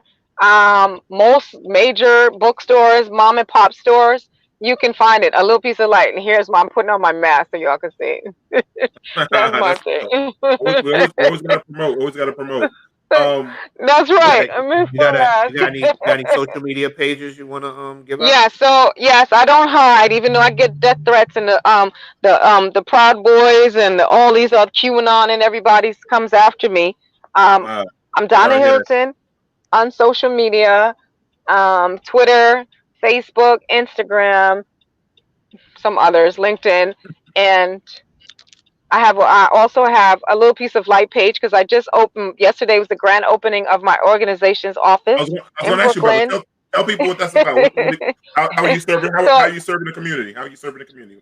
Yeah. So I started when I came out. Right. I started it came organically doing the work. I was doing it inside, so I started doing it out here. But one of the things I maintained was that I was going to do my best to highlight and uplift the women and girls that continue to be overlooked, and so I created an organization finally to focus on women and girls who suffered abuse, trauma, violence, and incarceration. And so we have a headquarters in Brooklyn. We're also located in LA. and where we focus on policies that are specific to women, but people overall, because we're doing some stuff now to get rid of this electoral college and all this other stuff. We try to make sure during this time of COVID, it's been really hard. So we were fortunate enough to be able to help get PPP equipment to the women in the prisons, and also food, because food was short. We've done it out here for the community, the women who are impacted out here as well, because we're the most underserved, again, the most underserved community. I got one more question before I let you go. So, you had a lot of black people speaking about how bad Kamala Harris is, and Joe Biden with the 94 crime bill, which also had to have Republicans and Democrats, and you had the Black Congressional Black Caucus, and you had the preachers, and you had the community activists, Absolutely. all put us in 94. So, what do you say to people that like against Kamala Harris and Joe Biden, and they saying they're not for black people, they want to lock us up? And those other, what are your thoughts? Well, I'm gonna say this. So I was featured. I was in the video, the We the People, right? The opening of the DNC, and the last night. 5 years from now, what is it that we see? So I chose to do it. I'm not a fan of the things that Biden, a whole bunch of them done. But one of the things I'm going to say is, right now, our very lives are on the line. We have an opportunity with this one where we get them in to be able to create the system that we want, right? To put people in places that we want and we need them to be. We don't have an opportunity with this demon. We don't have an opportunity with 45. There's like absolutely no way you can really believe that. And I've heard some brothers on the gram and other places talk about, oh yeah, well, Trump is my dude. He gave me $1,200. He didn't give you anything. No. He didn't give you anything, and he still doesn't want to give it to you. And he's just doing that so he can get your unwoke self to like, oh, believe in the white savior. First of all, we have this mentality that we think that white people, oh my God, if there's no white people, and then it's not going to happen. It's not good. Like, we don't need that. Kamala Harris, whether she's African American, I'm not African American, right? But I'm black as black. And it shouldn't even matter. That shouldn't even matter. I know she wasn't great in California. She wasn't good when she was a DA. She didn't do some good stuff. But the bottom line is you have the capacity, the ability to talk to them, to make some changes. If you saw someone like me on the video for the DNC for that night, that week, they're not saying something. When that other one shut me out of the White House. So let's be clear. Let's look at what's being said here. You're right. Right. Donna, go ahead.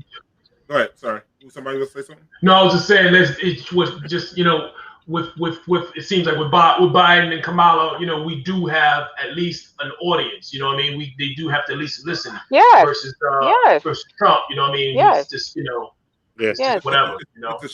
There is no other option. There's no other option. Yeah, and stop trying to get into these spaces, into these people who want to use you to show and whatever. Like, I made a hard decision. They asked me, and they didn't rush. Like, this is just, and we laid it out. And I let them know I was a victim of the crime bill, so I know it well. There's a whole lot of other folks, our skin folk, talking about it that don't even that can't even relate to it. So please, with that, please, our lives are on the line. This is not a joke. Our lives are on the line here. Yeah, look how many white men federal judges he just put in. So, and I got friends facing federal time as we speak. So, right. With that said, Donna, thank you so much for coming today, for chopping it up with us today. I love you, sister. Tell us again where people can find your book at, and where you can they follow you on Instagram. You can find A Little Piece of Light on Amazon, Barnes and Noble, most major bookstores, not all of them, mom and pop stores. A Little Piece of Light, A Little Piece of Light. We have a website. On Instagram, Donna Hilton. I'm on Twitter, Instagram, Facebook, LinkedIn. Hide. It's a Hilton, DONNAHYLTON. That's right, Hilton with a Y, not the I. Donna, Hilton with a Y. Donna, you stay strong. You are a huge inspiration. Thank you. Fantastic.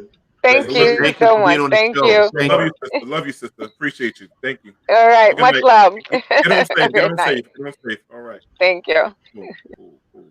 Wow, that was deep. That was Yeah, deep. yeah. That's Yeah, my man. sister. That was Donna Hilton. You can follow on Instagram, Donna Hilton with a Y, ladies and gentlemen.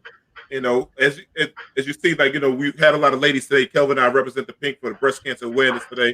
You know, I love the tatas. I mean, I love all shapes, sizes. I don't care, National Geographic ones. I love them all. So I just want to make sure that we take care of the tatas. And these words are not coming from Kelvin. Yo, I feel like Calvin is about to jump up and just run off the screen. No, he and I have such a connection too. It's hilarious.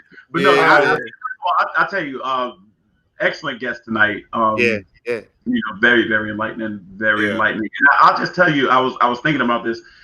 You know, do you ever get exhausted just being Black? Do you just get exhausted knowing that you are always swimming up against the current, no matter what? It's never a reprieve. You know what I wanted to start?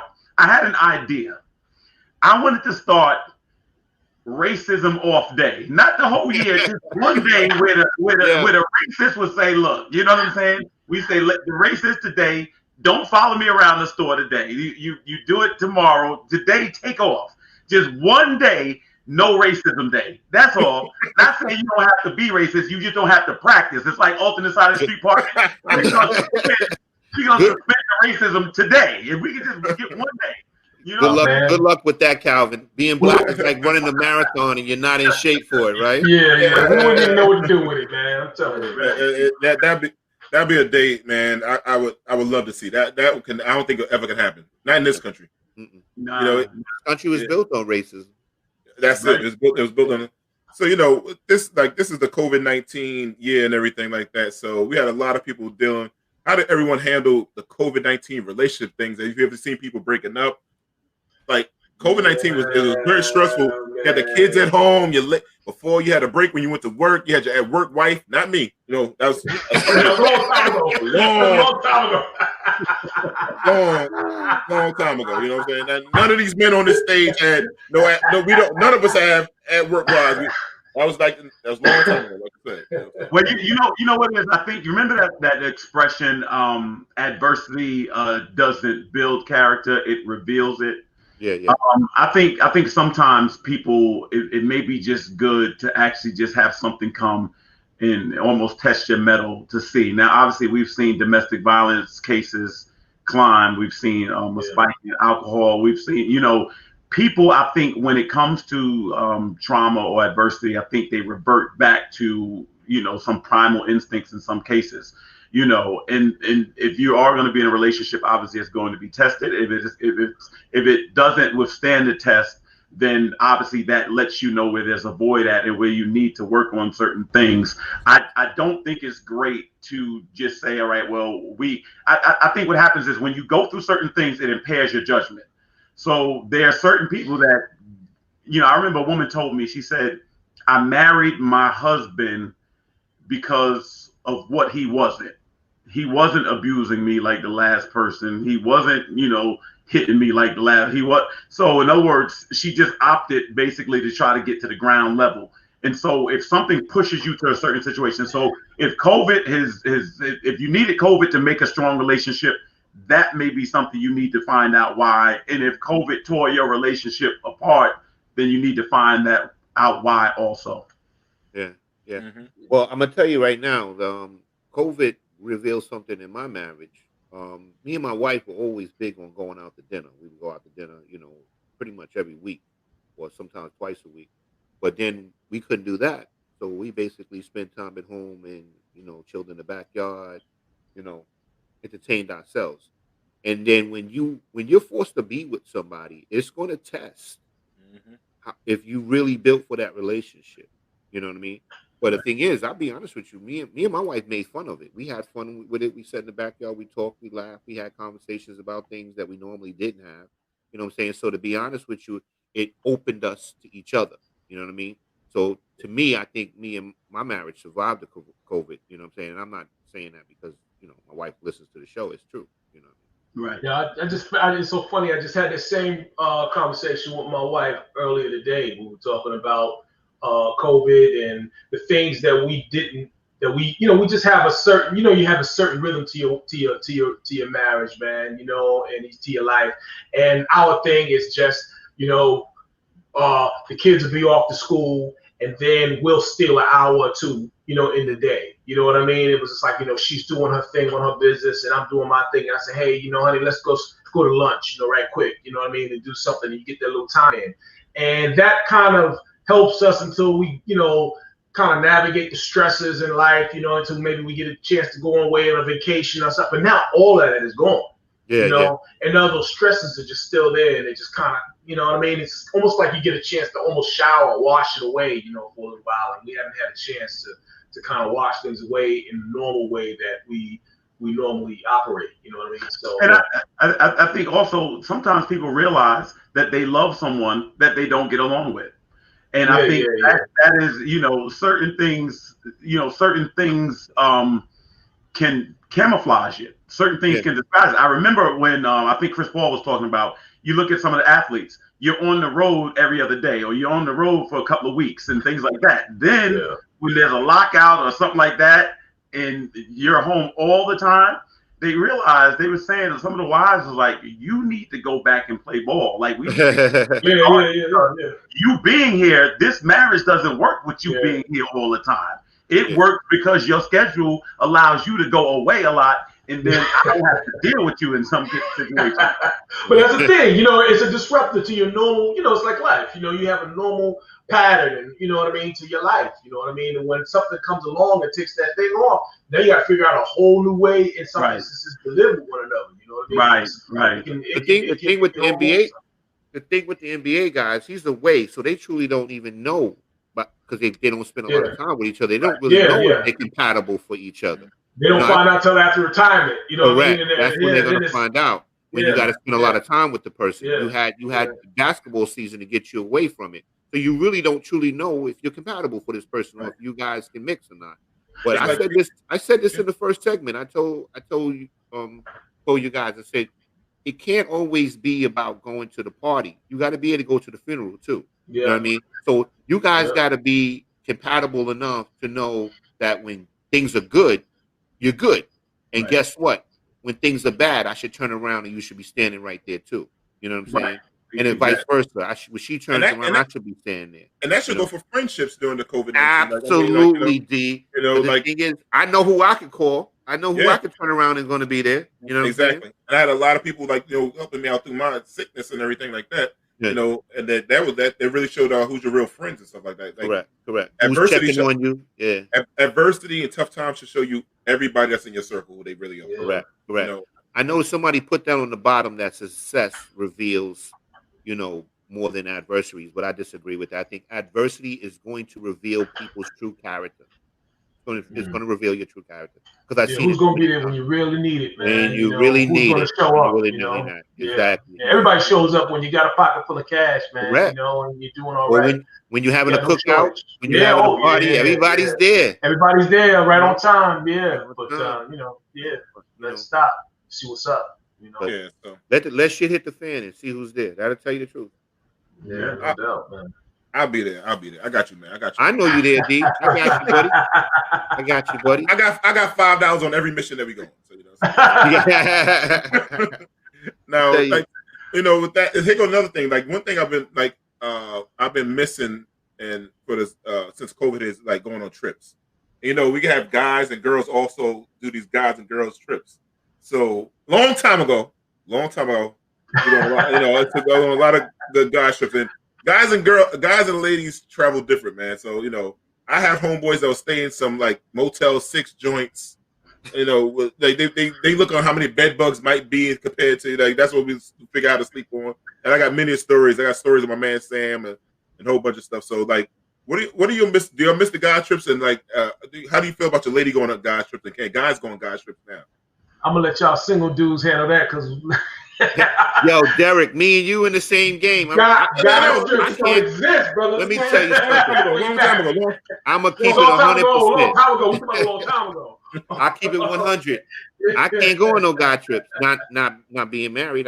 It's not, and you know that's just not the way it's going to be. Because now of course when I was single, D know we went on some guy trips or whatever. Yeah, we went everywhere. Yeah, that's a long time ago. And I tell you, we went, we tore it down too.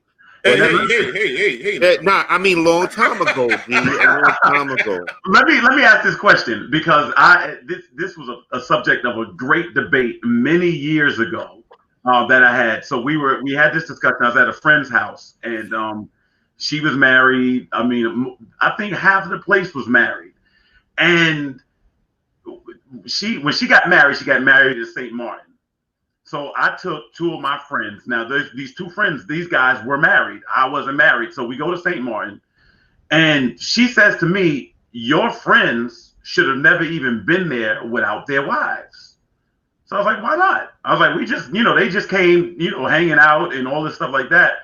She's like, you don't understand how marriage works and all this stuff like that. So it became this big issue, like, and so one of the guys was saying, because his wife wanted to go on a trip with her girlfriend that she had known since they were in like second grade. When they turned 40, they wanted to go on a trip together. He's like, my wife's not going nowhere without me. And I thought that was absolutely ridiculous. So I asked the dude, I said, look, so if we had tickets to the Super Bowl and we got a couple of guys to go, and That's a different story. That's a different story. Okay, but that's a different story. But again, the Super Bowl is not here. And so, because my thinking was, conventional wisdom is if somebody is going to, if it's for the purpose of a person being faithful, they could do that anywhere, or they could be unfaithful anywhere. So my thought was, if you're going to say that my spouse or significant other can't go away without me, and I'm not saying this is your situation, I'm saying if you're going to say that for the purpose of you don't trust them being away, if that's the purpose, then I think that's just frivolous. And so it was a big argument that broke out where people were like, no, you shouldn't go anywhere without your spouse. And then those of us who aren't married were told you don't get it because you're not married. Yeah, Calvin, it's not 100% about being this Kelvin, I'm sorry. Kelvin. No, in some European circles, that's how they pronounce it. Yeah. I apologize, brother. But the thing is, it's not necessarily about being unfaithful. The thing is, it has to do with putting a certain type of energy into your marriage.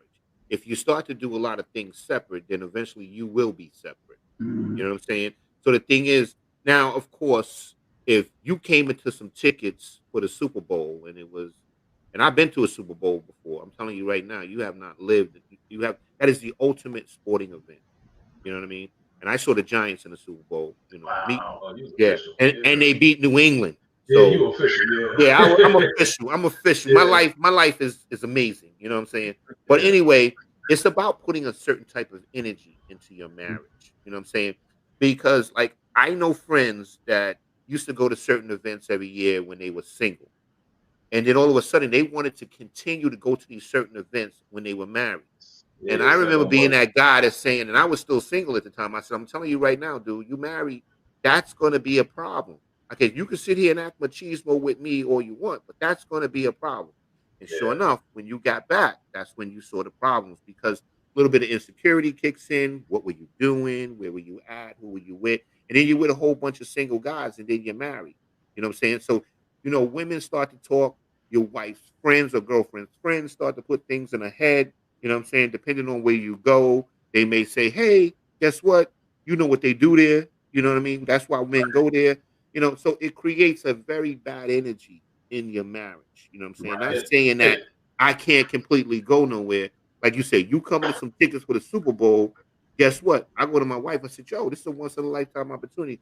Most likely my wife is going to understand. Let me say this. I want to say this, and then you guys can carry the conversation. I want to say this and put this out there. I've never shared this with anybody before. That is the quintessential reason that it didn't work out with Beyonce and I. I just want to put that out there.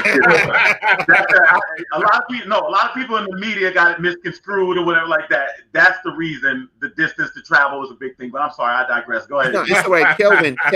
I just from experience, like you've been holding on to this thing with you and Beyonce for a very long time. It's time to let it go, Kelvin. It is. It's time to let it go. I'll say this on the real. If TMZ approaches you She moved on, Kelvin. She has moved on. I know. I'm in favor. I wanted that because after the twins were born, I figured that was not working. Well, let that woman go, Kelvin. Let her go. Hey guys, let me ask you a question. It seems to me like women could say they go on a woman's trip with their girlfriends, and it's no problem most of the time. We waiting on our chance. That's what it is. You know what I'm saying? Oh, that's what it is. What you say? What you say there? Yes, we waiting on our chance. Right? You know what I'm saying? So, like, yeah, go ahead. Yeah, you know what I'm saying. But I'm gonna tell you right now, a lot of wives that try to go on girls' trips, they're not gonna go because they're gonna say, "I'm opening the door for him to go on a man trip." Yeah. So you know what I'm saying? You set yourself up for it. So you think now women please comment, women please comment. You think women cut off their noses by their face when they do that? Yeah, I think they do. Wow. But even if you're married, isn't part of this that you do need to? I mean, you still had friendships and associations outside of your marriage, right? I would assume. Yeah, absolutely. But going on a trip with the fellas is like I told you. Sometimes if you think for 1 minute, and I don't know, Derek, about you. You come back from that trip, you bring your suitcases back all in the door, you're going to feel some tension in that freaking house. You went with D. With D. And especially if you come back, Kelvin, if you come back acting like you had an amazing time without her, kid, it's going to be crazy. Full disclosure, I have gone away on a trip without my wife before. You know what I mean? It's happened. But, again, we didn't have any of those issues, you know what I mean? So, my wife and I, we're a little different, you know what I mean? We know each other a long time before we got married, you know what I mean? And, so, like, that my wife was one of my closest friends before we ever got married, you know what I mean?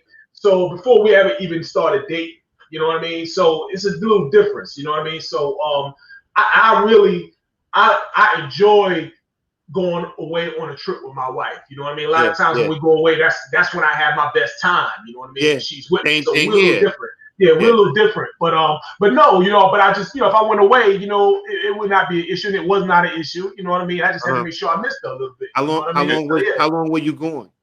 I can't even remember, man. Matter of fact, I was hanging with Sam. He was down in with him, man. So yeah. Long time ago. That was a long time ago. Yeah. Me and my wife travel a lot. A couple different places, but it's all good though. You know what I mean? It's like you do have certain, maybe I can kind of see it. Maybe that if you have a healthy relationship, you know what I mean. You should, there should be, shouldn't really be a real issue. You know what I mean? My wife is going away without me, and it was not no issue. You know what I mean? Someone wrote, if we have if we trust each other, why is it an issue? No, it's not really an issue. It's not really an issue. Like I said, it's not a trust issue. It's not about a trust issue. It's not. No.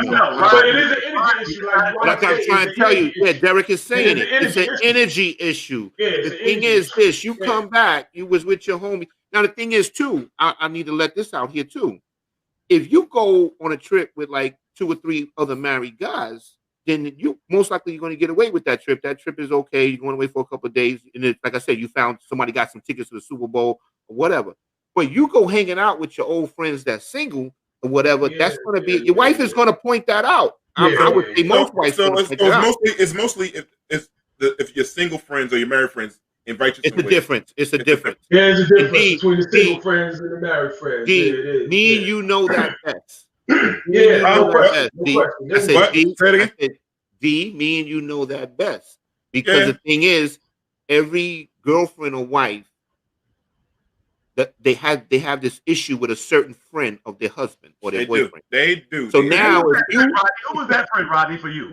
I can't say who that was. No, we never say all the names, man. Don't say no names. No dry snitching. No dry snitching. I know you got a friend. No, but the thing is, hey, I want to say that friend is not in this. No, that friend's not here. But the thing is, using your wife or your girlfriend has issues with certain friends, right? Because they vibed them or they seen them do shit or whatever. And basically, if you say I'm going to hang out with that friend, she's only going to think negatively. You know what I'm saying? Yeah, so the eyebrow goes up a little bit. Yeah, exactly. So the thing is, compared to if I say I'm going somewhere with D, compared if I'm going somewhere with him, it's a difference. I'm gonna tell you my mother used to do. My mother would be like, my father would be like, I'm going to the store. Go with your father. My mother would try to send me to ride with. I don't know if they do that today. Mama, go ride with your father. Go to the store with your father. Go whatever. My father said, I don't need no escort. Go back in the house. The thing is, you know when women do that. Like when you getting ready to leave out the house, y'all having an argument or whatever, you get ready to leave, take your kids with you. Because the thing is, you can't take your kids to another chick's house. That's right. No. They come back with all the information, man. That's real talk. Daddy's friend. I remember daddy's friend. You know. That is real talk. I went to go visit my friend in prison. My ex said she had something to do. I had to take my son. And my son must have been 3 years old, 3 years old, with me riding on the road for an hour and a half to prison. To make sure you're telling the truth. Yeah. Right. He can't talk. Because she knows what happened a long time ago. That's why. Yeah. I mean, I'm in there with the baby bag and everything, but it was crazy. Like, yo, bring my son to the prison? You want your son to go? But, you know, that's my road dog. So we had it. Plus, my son keeps good secrets. So let me ask you, married men, this. What is the biggest fear? You know, when it comes to that, I would assume most men are protective of their wives and things like that. You know, obviously, if your wife is attractive or whatever, even if she wasn't attractive, whenever she walks out that door, she's attracted to somebody's finds her attractive. Any woman breathing is going to have to defend, you know, against, you know, suitors. That's just reality. Kelvin, I dated some ugly women. I got a lot of them, never got hit on. When was that? Long time ago? Long time ago. A lot of women. I dated a lot of women with missing teeth. That's a whole nother subject. Does your ego kick in? Or you feel like, you know what, that's my wife, I know the deal, I'm good, or whatever like that? Or does your ego do you want to hear about it when she's out and some dudes try to talk to her, whatever like that, or whatever? That's me personally. I think that's when the trust comes in. You just either know your wife or you don't. You know, you're right. Like somebody is going to find your wife attractive. That's just normal. I mean, you found her attractive, right? Correct. You mean you can't walk around insecure thinking that everybody wants your wife and your wife wants to be with everybody else. I mean, that's just that's something you got to deal with within yourself. You know what I'm saying? Right. But like I said, that's when trust comes in, because you say, nah, my wife ain't going to be checking for that cat. Look at what she got right here. Hey man, my wife has told me when situations happen. You know, we technically laugh about it. You know what I mean? It's a joke. You know what I mean? Matter of fact, we kind of got this little joke. You know what I mean? You know, she'll go off. I say, you know, she'll go off. I say, hey, where you going, honey? She said, I'm going to see Jody. You know, it's your time. You know, we joke around a little bit with it. You know? I want to know this question though, as married men, and I've always believed this, and this is it's interesting. When you're with a woman, when you're on a date or you're married or whatever like that, it seems like you will see the most attractive women in the world when you are with another woman, and it just like it's and so guys have a way of trying to camouflage it, trying to disguise it when they look or things like that. You know, one of my friend's wives was like, wear some shades while you on the beach, so you don't sprain your neck trying to just look at everybody, whatever like that. She said she knew he gonna look. I mean, obviously. But how do you deal with that when you know, because obviously your wife knows what you like, and somebody, because the ignore it thing is funny to me, because the woman, I know you saw her because I saw her. To me, I like Instagram, like you share the Instagram, you like, yo, you see that body and looking at the bodies and stuff like that. So it's like if you open and really real with your chick and she understand, like, you know, you looking at it, you're like not trying to hide anything. I think she's more respectful of it. Like, you know, she know that you got eyes. You're going to see some stuff. You know what I'm saying? So why are you going to get on me if I'm at the beach and everybody's like 90% naked, damn near naked? Why be upset? See, one of my friends used to have me laugh. We'll be walking down the street back in the day. He see a woman that's gorgeous. He'd be like, my wife is going to pay for that. My wife is going to pay for that. Like, my man was going to go home and set it off. And that was his way of dealing with it. He wasn't going to step to the woman. He going to step to his wife. Like, it's on. I'm going to say this. I have no idea what y'all talking about. Niggas say y'all ain't discreet when you do it. That's what it is. That's the problem. I'm very discreet. One guy told me the best. He said, if I want to cheat on my wife, if I want to have an affair, I just call her by her middle name. That's all. Pretend she's somebody else, right? But she's still herself, right? I just go back to the strip club. Yes, we know.